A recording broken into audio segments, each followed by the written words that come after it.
எல்லாருக்கும் வணக்கம். என் பேர் தனவிகா. நான் மருங்குளம் கவர்மெண்ட் ஹையர் செகண்டரி ஸ்கூலில் தான் படித்தேன். நானும் தமிழ் மீடியம் தான். 6th to 12th வரைக்குமே தமிழ் மீடியத்தில் தான் நான் படித்தேன். ஃபஸ்ட்டு எனக்கு எம்பிபிஎஸ் ஆகணும் அப்படின்லாம் ஆசை கிடையாது. எங்கள் அப்பாவோட ஆசைக்காக தான் நான் எம்பிபிஎஸ் ஆகணும்னே நினச்சேன். எங்கள் அப்பா அம்மாலாம் ரொம்ப கஷ்டப்படுறவங்க. எங்கள் அப்பா டீ கடை தான் வச்சுருக்காங்க.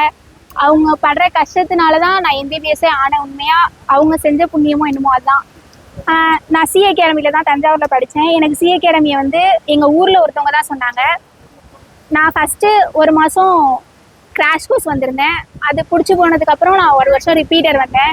எனக்கு அகாடமியோட சப்போர்ட் இருந்துச்சு, ஸ்கூலோட சப்போர்ட் இருந்ததுனால என்னால் அதில் ஜெயிக்க முடிஞ்சிச்சு. ஃபஸ்ட்டுலாம் நான் ரொம்ப அழுமூஞ்சி சொல்லப்போனால் எதுக்கு எடுத்தாலும் அழுவேன்.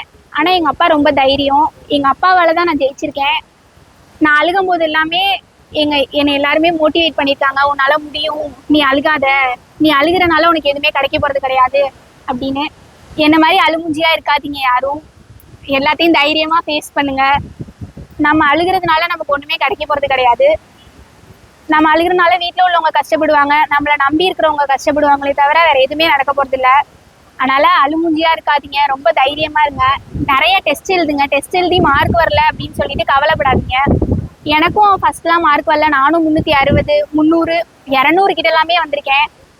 அதெல்லாம் ஒரு ஃபெயிலியர் கிடையாது. நம்மளால் கடைசியில் ஜெயிக்க முடியும். நம்பிக்கையோடு இருங்க.